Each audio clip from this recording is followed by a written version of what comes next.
am working on a special someone's Christmas present who may or may not be standing right here, but this is, and what would you call this, Jessie? A sign? Yeah, a sign for my lovely wife.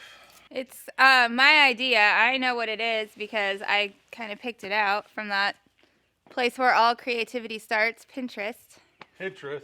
So I made one of these last year. Well, he put it together and I painted it last year for my sister-in-law, and I really liked the idea of it. And so we don't have anything on our walls really. It just hasn't really been a focus to decorate the inside of our house. So I've been kind of wanting to do this project for a while, and hey, it's Christmas, right? So yeah, that counts as a present. Even got.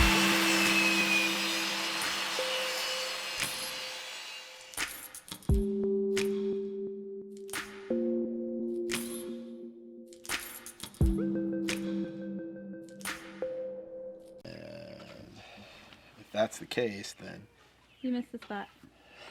It's over there in that corner.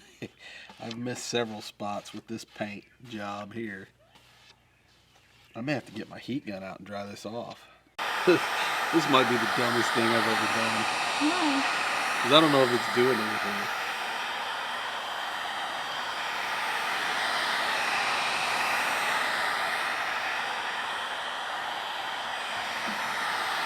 Well, I'm sure it's not the dumbest thing you've ever done. Grind it up at all? Yeah, fine. This is just like This is gonna take forever. an enamel.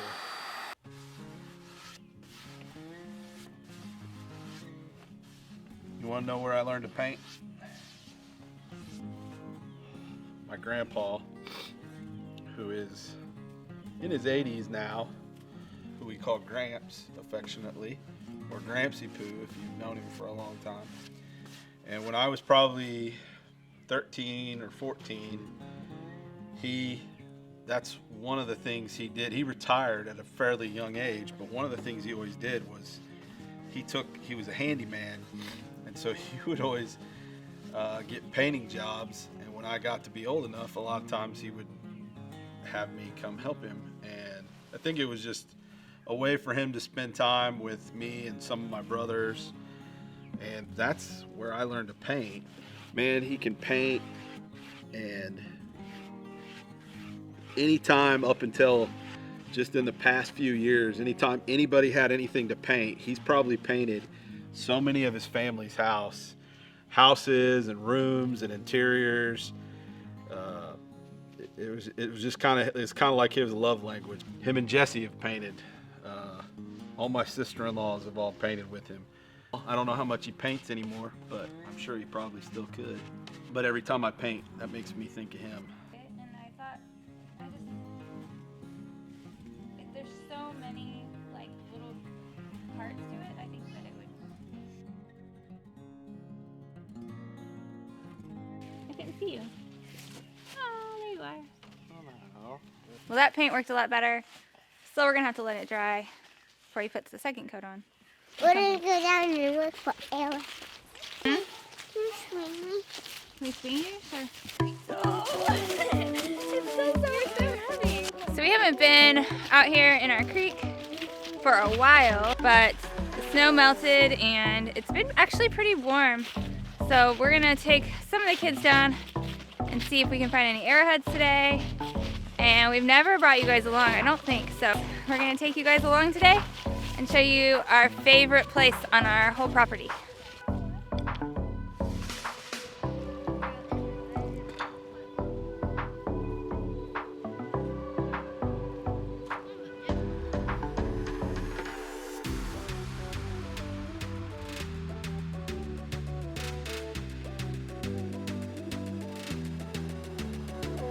Alright, so I found this bone. It's got a hip socket in it, so Oh, it's yeah, some it sort of a hip bone. And then I found these. These are bison teeth from a long time ago. Yep.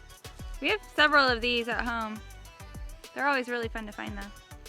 Well, so far we haven't found anything really worth noting. No arrowheads or anything, but it's really fun to just come out here and look around and see all the different kinds of rocks that we have out here, and just the different sometimes we'll find like pieces of pottery and old dishes or things that used to belong to an old farm that was around here back in the day. It's really fun to come and just find these little pieces of history that are out here on our land, and it's a beautiful day just to be out here and get some fresh air. We've all kind of had colds and coughs and stuff, so it's a beautiful day just to come out and have some fun. Wow, look at you. Look at you, you're moving. He just pushed you home. I think I can actually. Are you sinking?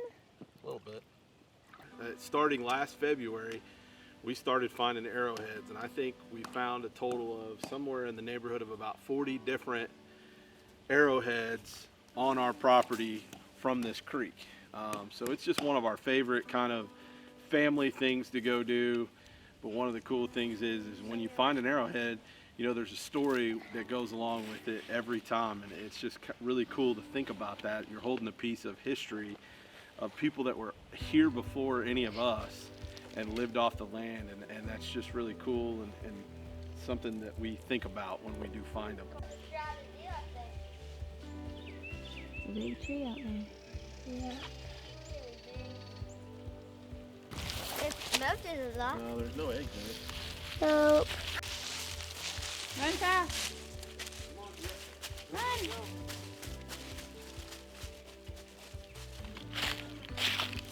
Are you gonna jump on it as I walk under? No. I'm just looking to see how much is still hanging on. There's a lot down there. Yeah. It's the massiveness of that tree. It slid down the hill. Oh, baby. Hold still. Hold still. I got lots of energy.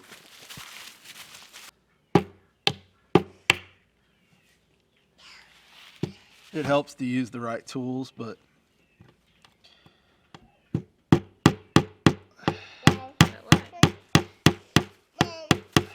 then I gotta go find the right tools. Hold on, Ben. Hold on. Oh, Hold on. there it is. Looks good. Pretty sweet. So there's a couple of things that I'm going between what I want to put on it, and I'll be able to work on that this week because we are off school, of course, and we have a couple of Christmases to do this week. So I'm excited now to have something pretty to put on our walls. It'll be fun. Maybe don't Fun you little- taste that chicken dough. A fun little craft project. Sorry, Maybe. Hey. He'd love to chew on that. All right, guys, we hope everybody had a Merry Christmas, and we're gonna get off here. Yeah, when I get the sign done, I'll be sure to show you guys what it looks like. We'll see you guys next time. Bye. Look at our weird cat.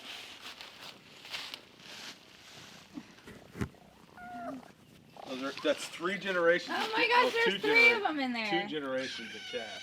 I thought there was only 2. Okay.